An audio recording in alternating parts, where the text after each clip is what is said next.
પાટણથી સમાચાર આવી રહ્યા છે। સગીરા દુષ્કર્મના કેસમાં મોટા ખુલાસા સામે આવી રહ્યા છે। નરાધમ ભુવાનો ભત્રીજો પણ દબોચાયો છે। મહેસાણાથી ગૌરવ ચૌધરી નામનો આરોપી પકડાયો છે। મહેસાણા ભાજપ યુવા મોરચાનો મંત્રી છે ગૌરવ ચૌધરી।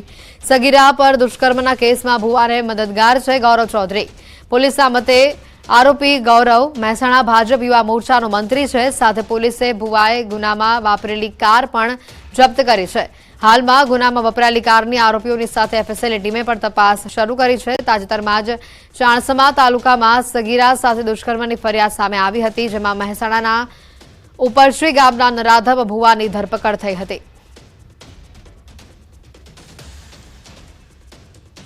રાજકોટની મારવાડી યુનિવર્સિટી ફરી વિવાદમાં આવી છે। માર મારવાના વાયરલ થયેલા વિડીયોથી તે વિવાદમાં આવે છે। વિદ્યાર્થીનીને અન્ય વિદ્યાર્થીની મારતી હોવાનો વિડીયો વાયરલ થયો છે। સૂત્રોના મતે આક્ષેપ છે કે વિદ્યાર્થીનીઓ નાતી હોય તેવો વિડીયો સાથી છાત્રાએ પોતાના બોયફ્રેન્ડને મોકલતા હોબાળો થયો। જો કે આ વાતની પુષ્ટિ હજી સુધી થઈ નથી। વિવાદ થતાં પોલીસની ટીમ પણ હોસ્ટેલ પહોંચી હતી અને હોસ્ટેલ વિભાગ પહોંચતા ન્યાય માંગના નારા લાગ્યા હતા। સાથે જ કુવાડવા પોલીસે બંને પક્ષોની રજૂઆતને સાંભળી હતી। વિદ્યાર્થીનીઓના વાલીઓ પણ આવ્યા બાદ ફરિયાદ નોંધાઈ છે। સમગ્ર મામલે હાલ ફરિયાદ દાખલ કરવામાં આવી છે અને ફરિયાદના આધારે તપાસ કરવામાં આવી રહી છે। હાલ પોલીસની ટીમ પણ આ વિવાદ બાદ હોસ્ટેલ ખાતે પહોંચી હતી અને સમગ્ર મામલે ઊંડાણપૂર્વક તપાસ કરવામાં આવી રહી છે। રાજકોટની મારવાડી યુનિવર્સિટીની આ ઘટના છે અને આ માર મારવાના વાયરલ વિડીયોથી આ યુનિવર્સિટી વિવાદમાં આવે છે। વિદ્યાર્થીનીને અન્ય વિદ્યાર્થીનીને માર મારતી હોવાનો આ વિડીયો સામે આવ્યો હતો। જો કે હાલ આ વિડીયોના આધારે તપાસ કરવામાં આવી રહી છે। રાજકોટમાં આશા વર્કર બહેનોએ હોબાળો મચાવ્યો છે। મહાનગરપાલિકા કચેરી ખાતે ઉગ્ર વિરોધ કર્યો। આશા વર્કર મહિલાનું બીમારીના કારણે મોત થયું હતું। આશા વર્કર મહિલા બીમાર હોવા છતાં તેમને રજા ન આપવામાં આવી। વધુ માહિતી મેળવીશું સંવાદદાતા હાર્દિક અમારી સાથે સીધા જોડાઈ ચૂક્યા છે। હાર્દિક, જે રીતનો હોબાળો હવે મચ્યો છે, જે રીતે અન્ય જે મહિલાઓ એકઠી થઈ છે તેઓ શું કહી રહ્યા છે?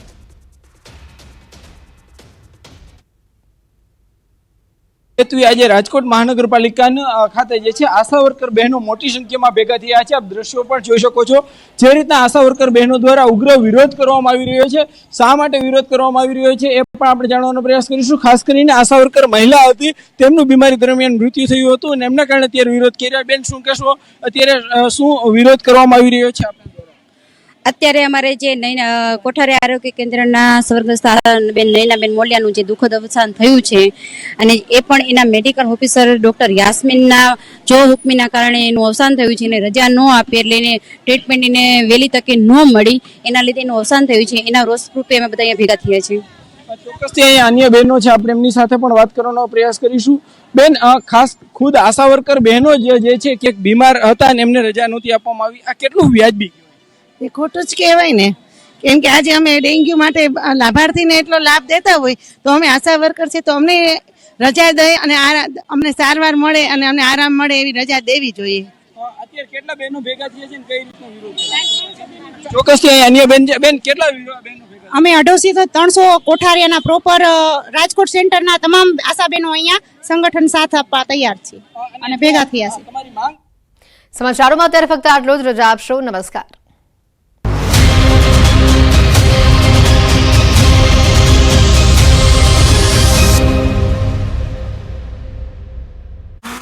હોવાથી એક વ્યક્તિનું વાહન ફસાયું હતું। ભૂગર્ભ ગટરનું ઢાંકણું ખુલ્લું હોવા છતાં બેરિકેડ મૂકવામાં આવ્યા નહોતા। સમગ્ર ઘટનાનો વિડીયો વાયરલ થયો છે। થોડા દિવસ પહેલા પણ આવી ઘટનામાં એક વ્યક્તિએ જીવ ગુમાવ્યો હતો, છતાં પણ તંત્રના પેટનું પાણી હલતું નથી।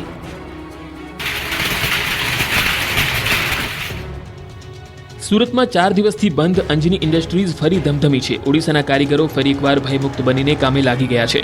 6 દિવસે કામ શરૂ થતા વેપારીઓના જીવમાં જીવ આવ્યો, કેમ કે અંજની ઇન્ડસ્ટ્રીઝમાં ભાવ વધારાની માંગણી સાથે ઓડિશાના કેટલાક લોકોએ ઓડિયા ભાષામાં ધમકીભરી નોટિસ લગાવી હતી, જેને લઈને ઇન્ડસ્ટ્રીઝમાં કામ કરતા ઓડિશાના કારીગરો ડરી ગયા હતા અને કામે ન આવતા લૂમ્સના કારખાના બંધ થયા હતા। 6 દિવસથી બંધ હતા ત્યારે અંજની ઇન્ડસ્ટ્રીયલના વેપારીઓએ કારીગરો સાથે બેઠક કરી। લૂમ્સ માસ્ટરોને સમજણ આપવા મીટિંગ મળી। આ બેઠકમાં લૂમ્સ માસ્ટરો ઉપસ્થિત રહ્યા, તેમને સમજાવી કામે આવવા અપીલ કરી હતી। પોલીસ પણ પેટ્રોલિંગ કરી રહી છે તેવું સમજાવવામાં આવ્યું। ત્યારે ફરી અંજની ઇન્ડસ્ટ્રીયલમાં કામકાજ શરૂ થયું। હાલ 800 જેટલા યુનિટમાં 50,000 કર્મચારીઓ કામ કરી રહ્યા છે અને પ્રતિ દિવસ 30 લાખ મીટર કાપડ બને છે। છેલ્લા 6 દિવસથી કામકાજ બંધ રહેતા કર્મચારીઓને 3.5 કરોડથી વધુ પગારનું નુકસાન થયું। નવસારીના નસીલપુર નજીક ઘાયલ દીપડાએ આતંક મચાવ્યો. ઘાયલ દીપડો 5 લોકોની પાછળ દોડ્યો. દીપડો પાછળ પડતા ગામ લોકો પણ જીવ બચાવી ઘરમાં ઘૂસ્યા. સમગ્ર ઘટના સીસીટીવીમાં થઈ કેદ. 2 દિવસ પહેલા દીપડો કાર સાથે અથડાતા ઈજાગ્રસ્ત થયો. ગંભીર રીતે ઘવાયા બાદ દીપડાએ જીવ બચાવવા દોડધામ કરી હતી. દીપડાએ દોડધામ કરતા મોપેડ પર સવાર એક યુવતી રસ્તા પર પટકાતા ઈજાગ્રસ્ત થઈ હતી. માઉન્ટ આબુના રસ્તા પર લટાર મારતા રીંછનું ટોળું કેમેરામાં કેદ. દેલવાડા જવાના માર્ગ પર રસ્તો ક્રોસ કરતું રીંછનું ટોળું દેખાયું. ગુજરાતી પ્રવાસીએ કાર ઊભી રાખીને આ ટોળાને કેમેરામાં કેદ કર્યું. રાજસ્થાનના ઝુંઝુનામાં દીપડાનો આતંક. ગુઢા ગોળાજી નજીક રસ્તા પર દીપડાની તેજ દોડ સીસીટીવી કેમેરામાં કેદ થઈ. લોકોની અવરજવર વાળા માર્ગ ઉપર દીપડો પૂરપાટ ઝડપે દોડી જતા રાહદારીઓ અને વાહન ચાલકોમાં ભય. દીપડાની દોડથી વિડીયો વાયરલ. ઉત્તરાખંડમાં ઝેલા અને જીરનાની મુલાકાતે આવેલા પ્રવાસીઓ થયા રોમાંચિત. રસ્તા વચ્ચે આંટો મારતો હાથી દેખાતા સર્જાયો સુંદર નજારો. હાથીનો વિડીયો થયો વાયરલ. રંગીલા રાજકોટના એક વિડીયોએ લોકોમાં કુતૂહલ પેદા કર્યું. શહેરમાં ફરતી સિટી બસમાંથી કેટલાક લોકો બાઇક નીકાળી રહ્યા હોય તેવો વિડીયો થયો વાયરલ. શહેરના ત્રિકોણબાગથી શાપર સુધી સિટી બસમાં બાઇક ચઢાવાયું હતું, જે ગોંડલ ચોકડી નજીક બસમાંથી ઉતારાયું. ભરૂચ ટોલનાકા પાસે મારામારીનો વિડીયો વાયરલ. અંકલેશ્વરથી વડોદરા જતા રોડ પર ટ્રકના ચાલકને માર મરાયો. લોકો પટ્ટા અને દોરડાથી માર મારતા દેખાયા. વિડીયો મુલદ ટોલનાકાનો હોવાનું અનુમાન. ન્યૂઝ 18 ગુજરાતી વિડીયોની નથી કરતું પુષ્ટિ. અમદાવાદમાં બિલ્ડરની દાદાગીરી સીસીટીવીમાં કેદ. એસજી હાઈવે પરની હોટલમાં બિલ્ડરે કરી મારામારી. બિલ્ડર ઉપેન્દ્રસિંહે અગાઉ બોપલમાં કર્યું હતું ફાયરિંગ. સરખેજ પોલીસે સીસીટીવીના આધારે નોંધ્યો ગુનો. કચ્છના છાડુરા નજીક મહિલાઓએ હોટલમાં કરી તોડફોડ. સમગ્ર ઘટનાનો વિડીયો સોશિયલ મીડિયામાં વાયરલ થયો. તોડફોડ બાદ મહિલાઓએ વસ્તુઓને આગચંપી કરી. દારૂના દૂષણને લઈ મહિલાઓએ તોડફોડ કર્યાનું અનુમાન. અંબાજી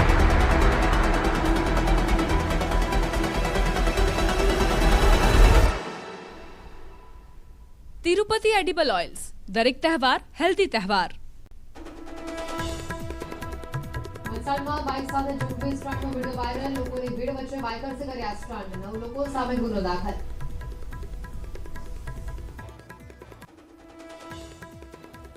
અમદાવાદ એસજી હાઈવે પર જોખમી સવારીનો વિડીયો વાયરલ. વાનની ઉપર જીવના જોખમે બેસાડ્યા પ્રવાસીઓને.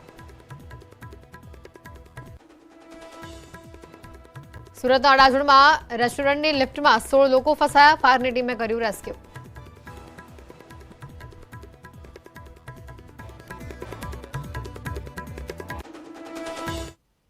નમસ્કાર, આપ જોઈ રહ્યા છો સમાચાર સુપરફાસ્ટ અને હું છું આપની સાથે હેતવી. નજર કરીશું તમામ ખબરો પર. સુરતમાં અસામાજિક તત્વોને ભણાવાયો પાઠ. આશા વર્કર બહેનો રાજકોટમાં આશા વર્કર બહેનોએ કર્યા હલ્લાબોલ. આશા વર્કર મહિલાનું બીમારીના કારણે મોત થતા મહાનગરપાલિકા કચેરી ખાતે ઉગ્ર વિરોધ પ્રદર્શન. આશા વર્કર મહિલા બીમાર હોવા છતાં તેમને રજા ન આપી હોવાનું કરાયો આક્ષેપ. સુરતમાં અસામાજિક તત્વોને ભણાવાયો પાઠ. લીંબાદમાં ચિયા ગેંગના સાગરીતોનું કાઢ્યું સરઘસ. ચિયા ગેંગના સાગરીતને ભણાવ્યો કાયદાનો પાઠ. થોડા દિવસ પહેલા હથિયાર સાથે મચાવ્યો હતો આતંક. લોકોમાંથી ભય દૂર કરવા પોલીસે કાર્યવાહી. સુરેન્દ્રનગરના મૂળીના લિયા ગામે માતાની મમતા રજવાઈ છે. સીમ વિસ્તારમાંથી નવજાત બાળકી મળી આવી. જન્મ આપ્યા બાદ બાળકીને ત્યજી દેવામાં આવી હોવાનું અનુમાન. બાળકીને સારવાર હેઠળ ખસેડી પોલીસે માતા પિતાની શોધખોળ હાથ ધરી. સાંતલપુર કચ્છ નેશનલ હાઈવે પર અકસ્માત. અકસ્માતમાં ટ્રક ચાલકનું મોત. ટ્રક ડિવાઈડર પર ચડી જતા ટ્રકે મારી પલટી. ચાલક ટ્રકની બોડી નીચે આવી જતા તેનું મોત. રોઝુ ગામ નજીક બની આ ઘટના. પાલનપુર ગઢમાર્ગ પર એસટી બસ અને બાઇક વચ્ચે અકસ્માત. એસટી બસની અડફેટે એક યુવકનું મોત. બાઇક ઉપર સારવાર. અન્ય એકને ગંભીર ઇજાઓ થતા હોસ્પિટલ ખસેડાયો. વડોદરામાં મહિલા ફિઝિયોથેરાપિસ્ટના આપઘાતની ઘટના સીસીટીવીમાં કેદ થઈ. અટલ બ્રિજ પરથી પડતું મૂકી કર્યો હતો આપઘાત. અટલ બ્રિજના સીસીટીવી સામે આવ્યા. 8 મહિના પહેલા જ એનઆરઆઈ સાથે થયા હતા તેઓના લગ્ન. લિફ્ટનો ઉપયોગ કરનારાઓ રહેજો સાવધાન. સુરતના અડાજણ વિસ્તારની લેવલ 5 રેસ્ટોરન્ટમાં 16 લોકો ફસાયા. 10 લોકોની કેપેસિટીવાળી લિફ્ટમાં 16 લોકો ચડી જતા 25 મિનિટ ફસાઈ હતી. લિફ્ટ ફાયરની ટીમે રેસ્ક્યુ કરી તમામનો જીવ બચાવ્યો. રાજકોટની મારવાડી યુનિવર્સિટી ફરી આવી વિવાદમાં. એન્જિનિયરિંગની છાત્રા હોસ્ટેલમાં નહાતી હોય તેવો વિડીયો વાયરલ થતા હોબાળો. હોસ્ટેલમાં રહેતી એક છાત્રાએ જ બનાવ્યો અન્ય વિદ્યાર્થીનીનો વિડીયો. વિડીયો વાયરલ થતા બંને યુવતીઓ વચ્ચે ઉગ્ર બોલાચાલી અને મારામારી થઈ. પોલીસે સમગ્ર મામલે તપાસ હાથ ધરી. સ્કૂલના વિદ્યાર્થીઓની શિષ્યવૃત્તિ માટે રેશન કાર્ડ ફરજિયાત મામલે વિરોધ. શાળા સંચાલક મહામંડળે નોંધાવ્યો વિરોધ. આધાર કાર્ડ સહિતની માહિતી હોવા છતાં રેશન કાર્ડ ફરજિયાત કરાતા અનેક સવાલ ઉઠ્યા. વલસાડમાં જોખમી સ્ટન્ટ ઇવેન્ટનું આયોજન સંચાલકને ભારે પડ્યું. રોલ ગામની રેસ્ટોરન્ટના પાર્કિંગમાં યોજાઈ હતી stunt event. India bike with try and pakoda ride નામના બાઇકર્સ ગ્રુપે કર્યું હતું ઇવેન્ટનું આયોજન. જોખમી સ્ટન્ટના વિડીયો વાયરલ થતા પોલીસે 9 લોકો સામે ગુનો નોંધીને તપાસ હાથ ધરી. ટ્રાફિક નિયમોનું પાલન ન કરતા વાહન ચાલકો થઈ જજો સાવધાન. હવે દંડ નહીં પણ સીધી જેલ થશે. સુરત ટ્રાફિક પોલીસે રોંગ સાઇડ વાહન ચલાવનારને 1274 વાહન ચાલકો સામે કાર્યવાહી કરી. એક જ દિવસની અંદર 830 રોંગ સાઇડ વાહન ચાલકો વિરુદ્ધ કેસ નોંધાયો. અમદાવાદમાં જોખમી સવારીનો વિડીયો વાયરલ. એસજી હાઈવે પર ઉઠ્યા ટ્રાફિક નિયમના ધજાગરા. વાનની છત ઉપર બેસીને લોકોએ કરી જોખમી મુસાફરી. અકસ્માત સર્જાય તો જવાબદાર કોણ, તેને લઈને ઉઠ્યા સવાલ. મહત્વના સમાચાર આવી રહ્યા છે. સુરતમાં ટ્રેન ઉથલાવવાના પ્રયાસમાં મોટો ખુલાસો હવે સામે આવી રહ્યો છે. ગ્રામ્ય પોલીસે 3 લોકોની અટકાયત કરી હોવાની માહિતી સૂત્રો પાસેથી સામે આવી રહી છે. 3 પૈકી 2 રેલવેના જ કર્મચારી હોવાની વિગત સૂત્રો પાસેથી મળી રહી છે. 3 વ્યક્તિઓએ 22 મિનિટમાં 71 સેફટી પિન નાખી હતી. એનઆઈએ, એટીએસ, એસઓજી, એલસીબી હાલ કેસની તપાસ કરી રહી છે. શંકાસ્પદોની હાલ પૂછપરછ ચાલી રહી છે. સૌથી મોટા સમાચાર સુરતના ટ્રેન ઉથલાવવાના પ્રયાસમાં હાલ આ મોટા ખુલાસાઓ સામે આવી રહ્યા છે. સૂત્રોનું માનીએ તો ગ્રામ્ય પોલીસે હાલ 3 લોકોની અટકાયત કરી છે અને 3માંથી 2 રેલવેના કર્મચારી હોવાની જ વિગતો હાલ સૂત્રો પાસેથી સામે આવી રહી છે. 3 વ્યક્તિઓએ 22 મિનિટમાં 71 સેફટી પિન ખોલી નાખી હતી. એનઆઈએ, એટીએસ, એસઓજી, એલસીબીએ હાલ તપાસ કરી રહી છે. શંકાસ્પદોની પણ હાલ પૂછપરછ કરવામાં આવી રહી છે. સમગ્ર મુદ્દે હજી પણ કેટલાક ખુલાસા સામે આવી શકે છે. હાલ સૂત્રો પાસેથી જે માહિતી મળી રહી છે, 3 જેટલા આરોપીઓ છે તેઓને પકડવાની જે કામગીરી જે છે તે હાથ ધરાઈ છે અને તેમાંથી 3માંથી 2 આરોપીઓ જે છે તે રેલવેના જ કર્મચારી હોવાનું સામે આવ્યું છે. ટ્રેન ઉથલાવવાના પ્રયાસને લઈને આ મોટા ખુલાસા સામે આવી રહ્યા છે. પોલીસે હાલ 3 લોકોની અટકાયત કરી છે. 3માંથી 2 રેલવેના કર્મચારી હોવાની વિગત હાલ સૂત્રો પાસેથી પ્રાપ્ત થઈ રહી છે. ગ્રામ્ય પોલીસે 3 લોકોની અટકાયત કરી લીધી છે. 22 મિનિટમાં 71 સેફટી પિન ખોલી નાખવામાં આવી હોવાની પણ હાલ કબૂલાત થઈ હોવાની સૂત્રો પાસેથી માહિતી છે. તો અન્ય પણ કેટલા લોકો આમાં સંડોવાયેલા છે તેને લઈને પણ પૂછપરછ અત્યારે હાલ હાથ ધરવામાં આવી રહી છે. તમામ જે શંકાસ્પદ લોકો છે તેઓની પણ પૂછપરછ કરવામાં આવી રહી છે. વધુ માહિતી મેળવીશું. ફોનલાઈન પર સંવાદદાતા કેતન જોડાઈ ચૂક્યા છો. અહીંયા કેતન, જે રીતની આ ઘટના સામે આવી છે, સૂત્રોનું માનીએ તો જે 3 લોકોની અટકાયત કરવામાં આવી છે તેમાંથી 2 તો રેલવેના જ કર્મચારી છે. ચોક્કસથી વાત કરું તો સુરત જિલ્લાના કીમ નજીક આવેલા રેલવે ઉથલાવવામાં મોટા સમાચાર અને મોટી સફળતા મળી છે. જિલ્લા પોલીસને, એટીએસને પણ તપાસ કરીને ધામા નાખ્યા હતા, પરંતુ જિલ્લા પોલીસે સારી એવી કામગીરી કરી છે. એસઓજી, એલસીબીએ હાલ 3 જેટલા લોકોને ડિટેન કરીને વધુ પૂછપરછ હાથ ધરાઈ છે. ખાસ કરીને ડિટેન કરાયેલા કર્મચારીઓમાંથી 2 રેલવેના જ કર્મચારી હોવાની પણ માહિતી પ્રાપ્ત થઈ છે. ખાસ કરીને અંદરથી જે માહિતી પ્રાપ્ત થઈ છે એ મુજબ જે ફરિયાદી હતો એ જ આરોપી સાબિત થયો છે એવું હાલ સૂત્રો દ્વારા જાણવા મળી રહ્યું છે. એસઓજી, એલસીબી, એએનઆઈ અને ગુજરાત એટીએસની ટીમ હાલ પણ હજુ વધુ તપાસ કરી રહી છે અને સમગ્ર મામલે આ 3 શકમંદ આરોપીઓને જિલ્લા એલસીબી કચેરી લઈ જઈને સઘન પૂછપરછ હાલ ચાલી રહી છે. કેતન, હજી પણ કેટલા લોકો આમાં સંડોવાયેલા હોવાની શક્યતા વ્યક્ત કરાઈ રહી છે?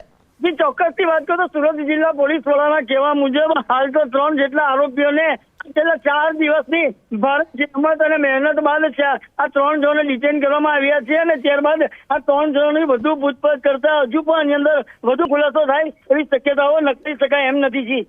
બિલકુલ કેતન, રેલવે વિભાગ તરફથી આને લઈને કોઈ પ્રતિક્રિયા સામે આવી છે? જે ચોક્કસથી વાત કરવામાં આવે તો રેલવે વિભાગ દ્વારાથી જે બરોડા ડિવિઝનથી જે ઉચ્ચ અધિકારીઓ છે એ પણ જિલ્લા પોલીસના સંકલનમાં રહીને હાલ સઘન તપાસ ચાલુ રહી છે સૂત્રોના કહેવા મુજબથી. આભાર કેતન, માહિતી બદલ. સુરતથી આ મોટા સમાચાર સામે આવી રહ્યા છે.